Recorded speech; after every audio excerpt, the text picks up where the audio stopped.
Piensen en sus vidas. ¿Cuántas veces se han sentido arrastrados por un torbellino de pensamientos, preocupaciones, deseos y aversiones? Es como si la mente fuera un océano agitado por una tormenta constante, donde las olas de las aflicciones, o lo que en el Dhamma se llaman defilements, no solo desequilibran y agitan nuestra paz interior, sino que también bloquean el desarrollo de la sabiduría, esa capacidad innata de penetrar en el estado real de las cosas. El Buda, con su profunda sabiduría, reconoció esta realidad y nos ofreció un mapa, 2 lugares de trabajo, o kamattana, donde podemos empezar a transformar esta agitación en serenidad y claridad. El primer kamattana es samatha kamattana, el lugar de trabajo de la mente para desarrollar la calma, la serenidad, samatha. Imaginen que su mente es un estanque turbulento. Antes de poder ver el fondo con claridad, antes de poder observar la vida acuática o los reflejos en la superficie, necesitan que el agua se asiente, que el sedimento se deposite. La práctica de la calma es precisamente eso, permitir que la turbulencia mental se calme, que las impurezas se asienten. Es el primer paso, porque la mente necesita un respiro de esas aflicciones que la atan y la envuelven. Una vez que la mente ha encontrado esa tranquilidad, cuando el estanque está en calma, es entonces cuando podemos pasar al segundo kamattana, vipassana kamattana. Este es el lugar donde la mente puede alcanzar la visión profunda, vipassana, de la verdad. Con una mente serena, equilibrada y libre del sesgo de las aflicciones, lo que sea que investiguemos puede verse con claridad, tal como es realmente. Y es aquí, en esta visión clara, donde comienza a desarrollarse la sabiduría. Pero antes de adentrarnos en las técnicas específicas, necesitamos un refugio, una base sólida. Pensemos en nuestros pasos sobre la tierra. La tierra nos recibe y nos sostiene. De la misma manera, para desarrollar estos lugares de trabajo de la mente, necesitamos un refugio, un cimiento firme. El verdadero refugio de la mente es la triple gema, Triratana, el Buda, el Dhamma y la Sangha. ¿Qué significa tomar refugio? No es una simple declaración, es una determinación profunda. Primero, debemos determinar que el Buda, el Dhamma y la Sangha son nuestro verdadero refugio, y luego rememorar y contemplar sus virtudes y cualidades especiales. El Buda es el despierto, el que encontró el camino y nos lo mostró. El Dhamma es verdaderamente el camino de práctica que conduce al fin de todas las aflicciones y el sufrimiento. Y la Sangha son aquellos que siguen genuinamente el camino del Dhamma hasta su fruición, aquellos que encarnan la enseñanza. Cuanto más cultivamos una apreciación profunda por las cualidades de la triple gema, más comprendemos lo que el Buda enseñó, que indudablemente conduce al fin de todo sufrimiento. Cuanto más percibimos la profundidad del Dhamma, más apreciamos el logro del Buda. Nuestra mente, entonces, irá en busca de refugio en el Buda, el Dhamma y la Sangha, sin dudar ni vacilar. Es un acto de confianza, de fe, saddha, y confianza pasada en el Buda, quien abrió el camino para que lo sigamos. Establecer la mente en el refugio de la triple gema es el paso preliminar en el desarrollo de los kamattana. Así que, al comenzar esta práctica, debemos resolver aceptar este refugio para nuestras mentes, asegurando una confianza y fe en el Buda, el Dhamma y la Sangha, y también una confianza en nuestra propia capacidad para practicar, especialmente en el trabajo de kamattana que hemos decidido emprender. Saber que conduce a la calma y la tranquilidad, a la sabiduría y la visión profunda. Es el apoyo verdadero y cierto para nuestra mente. Ahora que tenemos este refugio, podemos sentar las bases, el terreno para el apoyo de la mente. Esto es la virtud moral, sila, que es en realidad el estado natural, pakati de la mente, no perturbado por las aflicciones. Esas aflicciones son las que incitan y fuerzan a la mente a la intención, chetana, y a poner en marcha acciones incorrectas a través del cuerpo y la mente. A veces, en el ajetreo de la vida diaria, con nuestras ocupaciones o asuntos laborales, podemos sentirnos incapaces de mantener este estado natural de la mente. Sin embargo, una vez que entramos en el lugar de la práctica del Dhamma, debemos resolver firmemente abstenernos de comportamientos incorrectos e inhábiles. En otras palabras, no debemos romper los 5 preceptos. En este momento, es crucial ser especialmente cuidadosos para proteger la virtud natural de la mente. No debemos permitir que sea arrastrada por caminos inhábiles. Cuando podemos sostener este estado natural de la mente, encontramos que la mente está dotada de virtud moral. Una vez que esta virtud está presente, forma la base sobre la cual descansar y fundamentar la mente. Cuando nuestra mente tiene tal cimiento, junto con un refugio que salvaguarda nuestra práctica del Dhamma de cualquier ataque de las aflicciones, entonces se abre una oportunidad para seguir el camino del Kammatthana y establecer un lugar para cultivar nuestra propia mente. Pensemos en los 5 preceptos como un cerco que protege un jardín. Si queremos cultivar flores hermosas y frutos dulces en nuestro jardín, primero debemos protegerlo de los animales que podrían pisotearlo o devorar las plantas. Los preceptos son esa protección. Abstenerse de quitar la vida, de tomar lo que no nos ha sido dado, de la conducta sexual incorrecta, de hablar falsamente y de intoxicantes que nublan la mente. No son reglas impuestas por una autoridad externa, sino principios de vida que cuando se siguen, cultivan la pureza y la armonía, tanto dentro de nosotros como en nuestras interacciones con el mundo. Son la base para que la mente pueda empezar a calmarse. Con esta base de virtud moral y el refugio en la triple gema, podemos pasar a la práctica específica para desarrollar la calma. La mente, por su naturaleza, es difícil de domar y controlar. Es habitual que salte y corra de un lado a otro. Incluso con la atención plena fijada en un solo objeto, constantemente se resistirá y se apartará. ¿A dónde salta la mente? A recuerdos del pasado, a planes para el futuro, a fantasías, a juicios, a críticas, a un sinfín de distracciones. La práctica que conduce a una mente tranquila y estable está bellamente dilucidada en el gran discurso sobre los fundamentos de la atención plena, Mahasatipatthana Sutta, específicamente como la atención plena de la respiración. Establecemos la atención plena en la respiración que entra y sale, larga o corta, experimentando todo el cuerpo y calmando el cuerpo-respiración. Los maestros budistas también han ofrecido formas suplementarias. Enfocar la atención en un punto del ciclo respiratorio, por ejemplo, en las fosas nasales o el labio superior donde la respiración hace contacto. O usar el conteo para ayudar, o recitando Buddho. Hay otras variaciones, pero todas se reducen a enfocar la mente en un solo lugar.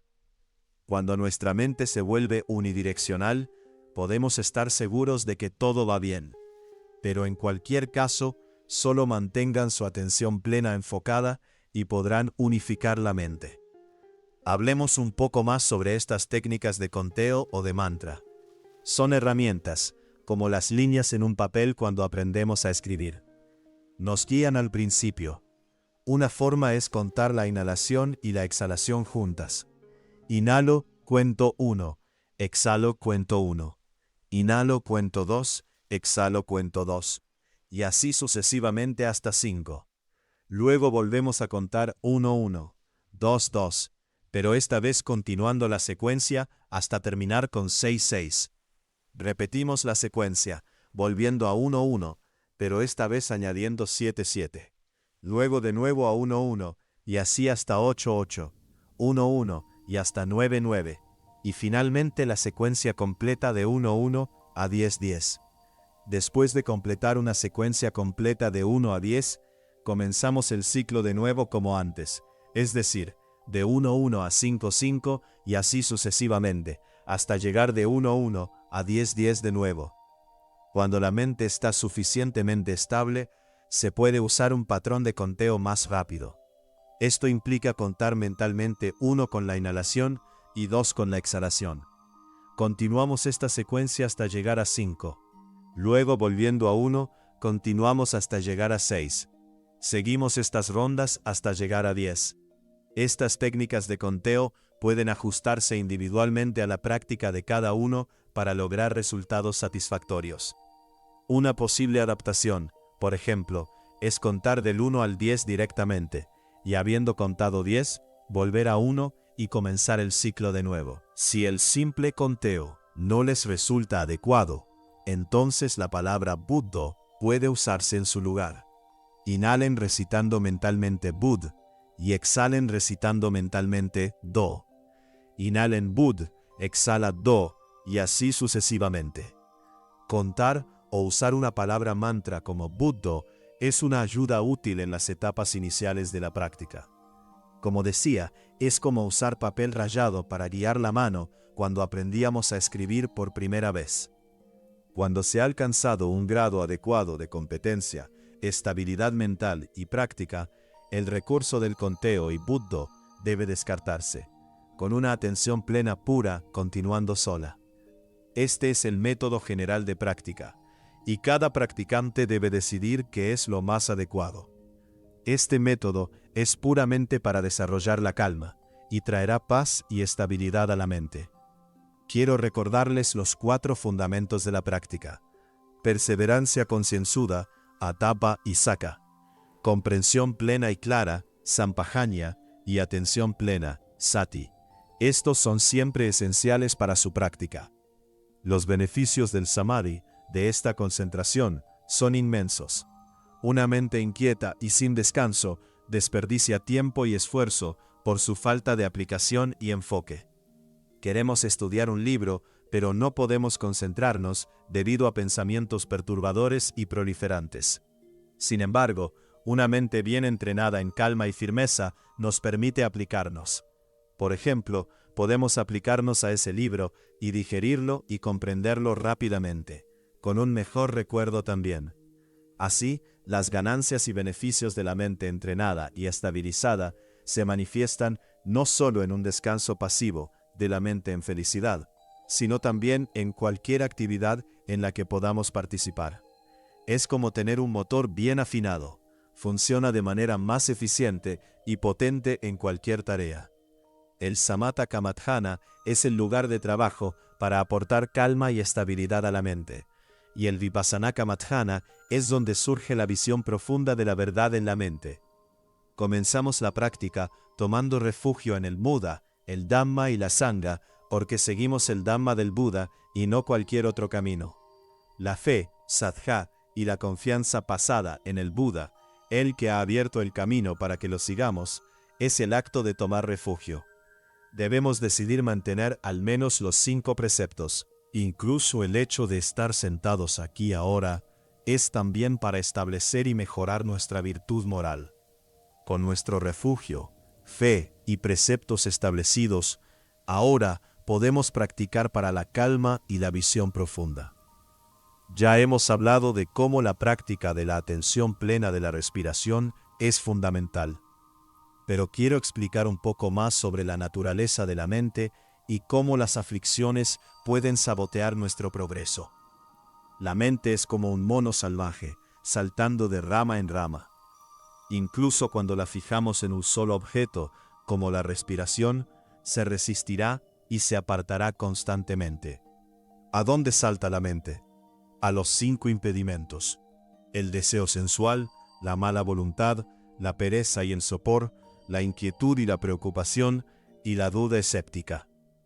Estos impedimentos son como nubes que oscurecen el sol de nuestra mente. Tomemos la pereza y el sopor, por ejemplo. Son como una pesadez que nos arrastra, un adormecimiento que nos impide estar plenamente presentes. A menudo, cuando intentamos calmar la mente, podemos caer en una especie de sopor o inconsciencia. Pero la práctica del samadhi no busca una especie de inconsciencia atontada. El camino para resolver este problema del sopor es darnos cuenta de sus causas. Surge porque hemos dejado que la atención plena y la conciencia se deslicen al intentar calmar la mente. Cuando nos vamos a dormir, es muy parecido. Soltamos la conciencia y a su vez nos dormimos. En la práctica, por lo tanto, la atención plena no puede abandonarse. De lo contrario, el sopor descenderá. Debemos desplegar plenamente la conciencia y la atención plena, lo que evitará que se produzca tal somnolencia. Tan pronto como sientan sueño, usen este método junto con la fijación en el surgimiento de una luz brillante. Esto significa que la mente esté tan brillante como el mediodía a través de la vivacidad y el brillo de la conciencia y la atención plena. La mente está radiante, con una comprensión plena y clara, y una atención plena. No puede haber un oscurecimiento de esto como si se estuviera recortando la llama de una linterna, porque eso solo puede llevar al sueño. También no permitan pensamientos salvajes e inquietantes sobre el camino de la práctica, porque esto abortará cualquier desarrollo de samadhi. Asegúrense de enfocarse en el objeto de meditación. Si deciden la atención plena de la respiración, concéntrense plenamente allí. Sin embargo, también sean conscientes de las formas de sentir y de la mente, como ya he explicado. Esto les permite corregir cualquier cosa que pueda estropear el samadhi, y también evita cualquier opresión de la mente. En la atención plena de la respiración, esto detendrá cualquier irregularidad que pueda causar inquietud o irritación. Si le dan rienda suelta a la mente para que disfrute del deleite y la felicidad de los primeros frutos del samadhi, esa emoción llevará a la inquietud. Deben protegerse constantemente de esos pensamientos inquietos y proliferantes, como he mencionado antes. La duda escéptica y la conjetura también deben ser reprimidas. Sean claros y seguros en su práctica, sin especular sobre futuros efectos, o pensando, ¿qué veré? ¿Qué aparecerá? ¿Qué será? Apunten solo a establecer la mente firmemente en el objeto de samadhi, con la conciencia y la atención plenas y claras. Cuanto más refinado se vuelve en samadhi, más sofisticada y completa debe ser la atención plena y la conciencia. Al conocer las características de estos impedimentos que impiden que la mente alcance el samadhi, pueden prevenir su aparición. Si ya han surgido, deben esforzarse por eliminarlos. El esfuerzo por prevenir y eliminar estos impedimentos es lo que lleva al progreso y al éxito en su práctica de samadhi. Permítanme resumir las etapas de la práctica hasta ahora. Esta enseñanza del Dhamma es una ayuda para el entrenamiento en el cultivo de la mente. Se refiere directamente a ustedes y por lo tanto, al escuchar lo que el Buda enseñó, deben procurar traerlo a ustedes mismos y enfocarse en ello allí. Cuando puedan ver la verdad en ustedes mismos, entonces también podrán ver el Dhamma. La práctica apunta tanto a calmar la mente como a alcanzar un conocimiento claro y una visión verdadera. He estado explicando esta práctica de la calma, etapa por etapa, pero aún no he comenzado el camino de la visión profunda. Sin embargo, antes de adentrarnos en la visión profunda, resumiré lo que hemos cubierto y haré una transición desde mi enseñanza anterior. Centrar la mente en uno mismo tiene como objetivo calmar la mente a través de la concentración, por ejemplo, en la respiración que entra y sale, junto con una conciencia de la mente. En su práctica, tengan una comprensión clara de la postura, por ejemplo, al sentarse aquí ahora, y examinen las 31 o 32 partes del cuerpo, analizándolas finalmente como elementos. Cuando los elementos se dispersan, el cuerpo vivo se convierte en un cadáver y se descompone hasta que solo quedan los huesos. Eventualmente, incluso esos huesos se desintegrarán por completo. Mientras el cuerpo aún está vivo, experimenta sensaciones agradables, dolorosas e intermedias. Hay que ser consciente de que algunas de estas sensaciones surgen dependiendo de atracciones externas, con sus anzuelos cebados, y otras nacen de la propia práctica. Como tales sensaciones pasan rápidamente a la mente, también hay que ser plenamente consciente de la mente. Cuando surge una sensación agradable, trae anhelo a la mente. La sensación dolorosa traerá abatimiento, y la sensación intermedia, un estado de apego ilusorio. El peligro de los impedimentos radica en que impiden que la mente progrese o se establezca en el samadhi.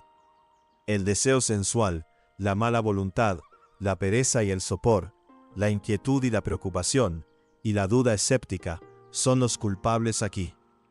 La raíz de estos impedimentos reside en diversas ansiedades y preocupaciones externas que aún no se han sacudido, o bien en la propia sensación. La sensación agradable, con su anzuelo cebado en las atracciones externas, entra en la mente donde surge el agrado, y esto desvía la mente hacia esos objetos externos agradables. El samadhi se arruina así.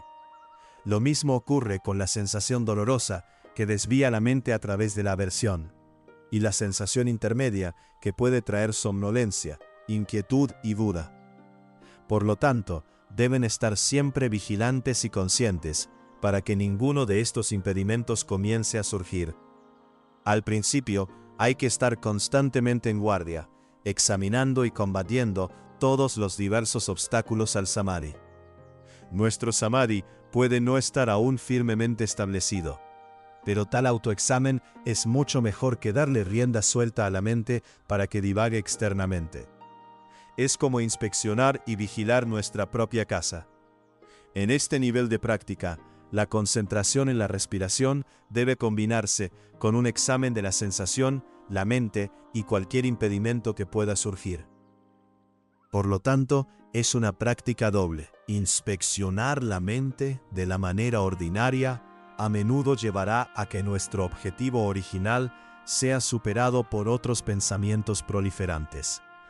Al principio, el pensamiento debe usarse, pero manténganlo dentro, por ejemplo, usando el conteo o recitando Buddho junto con la respiración. Tal pensamiento es una inspección preventiva para evitar cualquier amenaza al samadhi en desarrollo. Cuando nuestra concentración logra superar tales peligros, nuestra práctica de atención plena de la respiración, por ejemplo, se fortalecerá y se volverá firme y segura. Ahora hablemos del método de práctica para la concentración del logro o apana samadhi. En este nivel de práctica dependemos del pensamiento aplicado y sostenido, o reflexión. Sin embargo, la reflexión aquí significa aplicar la mente al objeto de samadhi, por ejemplo, a las respiraciones que entran y salen, largas o cortas. Este pensamiento aplicado puede compararse con el primer golpe de una campana, mientras que el pensamiento sostenido es la reverberación que le sigue. Este pensamiento sostenido es el apoyo de la mente cerca del objeto de samadhi, sin permitir que se aleje. En la práctica, sin embargo, la mente a menudo tiende a deslizarse del objeto de samadhi, y la atención plena debe entonces guiarla de regreso. Por lo tanto, el pensamiento aplicado y sostenido será constantemente necesario hasta que la mente se vuelva lo suficientemente estable y establecida como para que el arrobamiento impregne tanto la mente como el cuerpo. Sin embargo, no deben dejarse llevar por este arrobamiento. En cambio, continúen concentrándose firmemente en el objeto de samadhi, y surgirá la facilidad del cuerpo y la mente. Esta facilidad es aún más refinada, y la mente se centrará firmemente en un solo objeto. Esta es la unicidad de la mente libre de preocupaciones intrusivas, y nace del desapego y la paz. La mente, habiendo progresado hasta aquí, se encuentra en la primera etapa de la concentración del logro, samadhi que se ha vuelto fijo y establecido. Antes de esto, era todavía una concentración de vecindad. Este primer nivel de samadhi del logro requiere pensamiento aplicado que eleva la mente al objeto de meditación, pensamiento sostenido que apoya la mente allí, arrobamiento que impregna el cuerpo y la mente, facilidad del cuerpo y la mente, y unicidad de la mente enfocada firmemente en un solo objeto. Esta es la felicidad que surge de la práctica del samadhi. Al principio de la práctica, cuando aún no se ha experimentado el arrobamiento y la facilidad, la mente no puede establecerse firmemente en el samadhi. Pero con el surgimiento del arrobamiento y la facilidad, el samadhi se vuelve firme, y se dice que uno experimenta el sabor del samadhi. Entonces se verán los beneficios y ventajas en la práctica del samadhi de los que antes se era ignorante. Incluso en las actividades del mundo, se necesita un tipo de arrobamiento y facilidad. Si faltan, uno no podrá continuar tales actividades externas, como ver una película o una obra de teatro. Es similar en la práctica del Dhamma, donde los frutos del arrobamiento y la facilidad son necesarios para el establecimiento del samadhi y para un mayor progreso. Este arrobamiento y facilidad del samadhi es mucho más refinado y raro que otros tipos, y trae una felicidad y frescura mucho mayores a la mente. El logro de este arrobamiento y facilidad descansa en un desarrollo constante del pensamiento aplicado y sostenido. Cada vez que decidan practicar, intenten mantenerlo todos los días. Por ejemplo, pueden decidir practicar cada día justo antes de acostarse o al despertarse cada mañana. Tal consistencia en la práctica hace que la mente sea más fácil de controlar.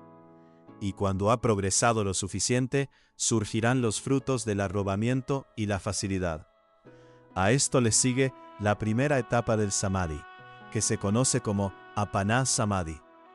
Ahora quiero expandir esto un poco más para que vean cómo todo se conecta. Hemos hablado de la virtud moral, Sila, de la concentración Samadhi y de la sabiduría Paññā.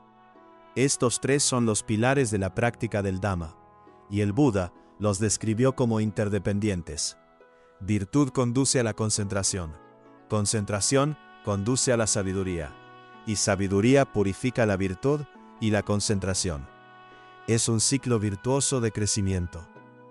Cuando hablamos de las bases de la atención plena, nos referimos a la atención plena del cuerpo, las sensaciones, la mente y los objetos mentales.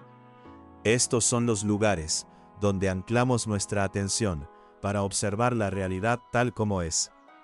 Cuando nos enfocamos en una parte del cuerpo, por ejemplo, la respiración, la manifestamos claramente como un objeto en nuestra mente. De la misma manera, una sensación, un estado mental o un problema mental deben manifestarse como un objeto claro en la mente. Esto es el ver externo, siendo la manifestación de objetos reunidos. El anhelo y el abatimiento con respecto a cualquier objeto ocurren porque uno no ve su surgimiento y desaparición. Cuando uno puede ver la desaparición, así como el surgimiento, entonces el anhelo y el abatimiento no pueden nacer, o ocurrirán demasiado tarde.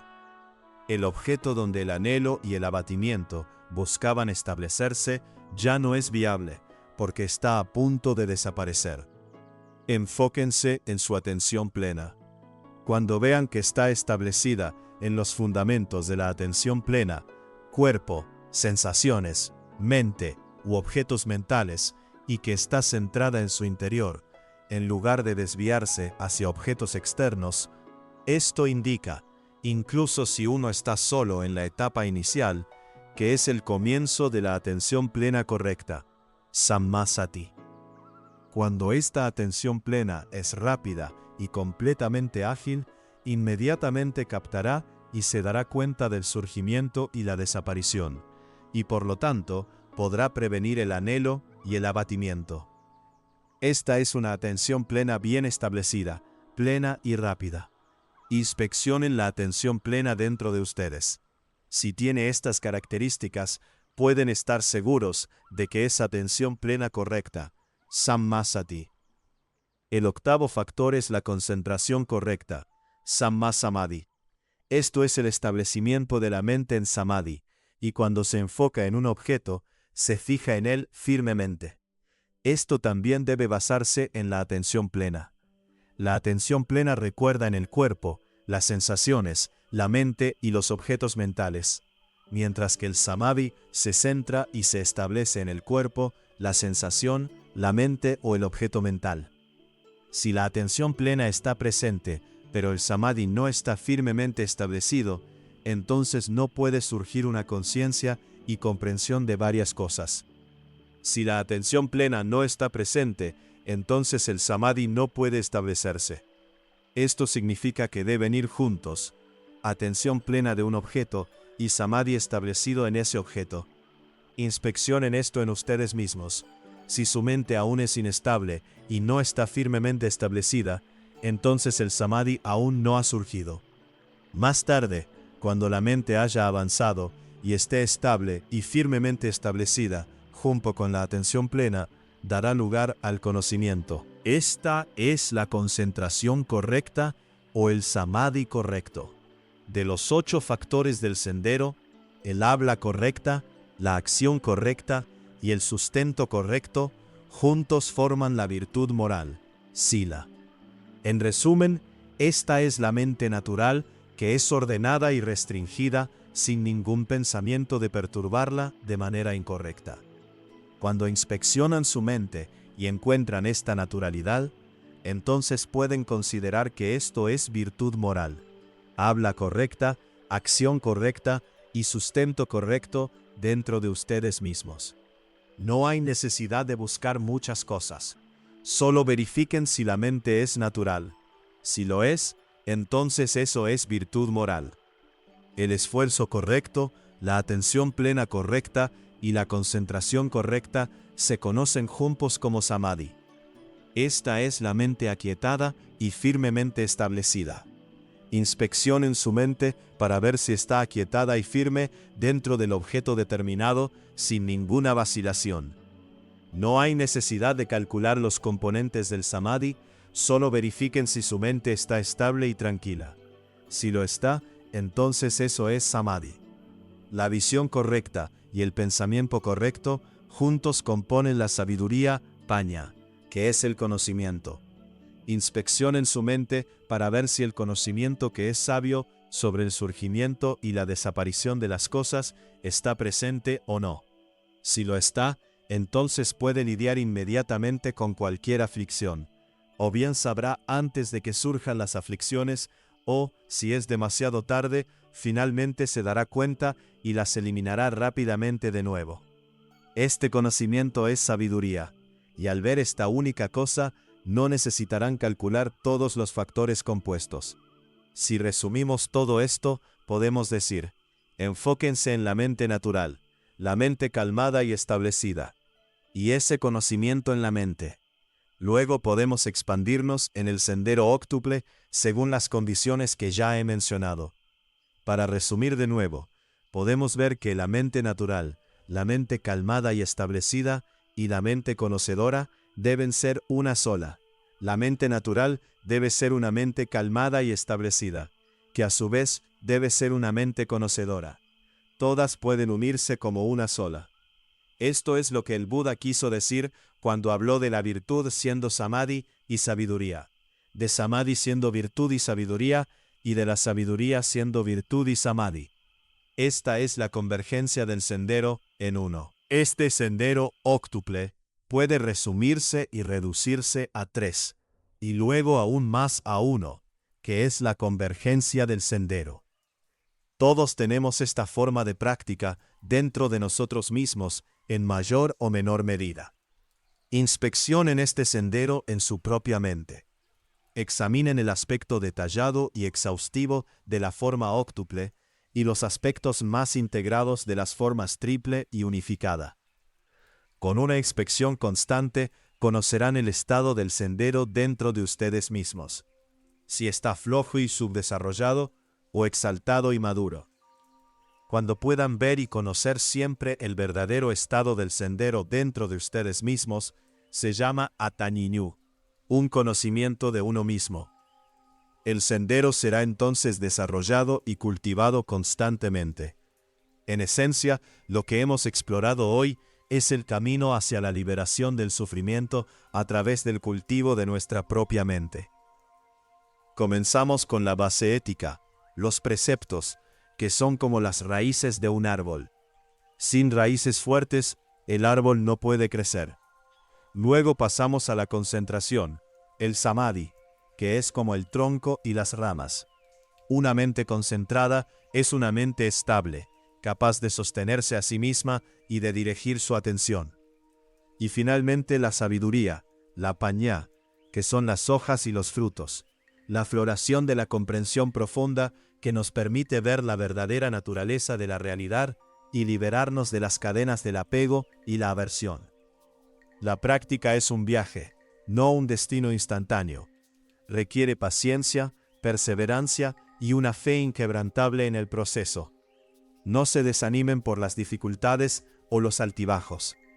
Cada momento de atención plena, cada instante de virtud, cada pequeña chispa de sabiduría es un paso adelante en este noble sendero. Recuerden, la mente es como un músculo. Cuanto más la entrenamos, más fuerte y flexible se vuelve. Así que, mis queridos oyentes, les animo a integrar estas enseñanzas en su vida diaria. No solo en la meditación formal, sino en cada acción, cada palabra, cada pensamiento. Que la virtud sea su guía, la concentración su ancla y la sabiduría su luz. Que puedan encontrar la calma, la claridad y la verdadera felicidad que el Buda nos mostró. Gracias por acompañarme en este viaje de exploración. Espero que esta conversación les haya brindado herramientas valiosas y una comprensión más profunda de cómo cultivar la mente. Sigan practicando, sigan explorando y recuerden que el camino hacia la liberación está siempre al alcance de su mano, dentro de ustedes mismos. Hasta la próxima.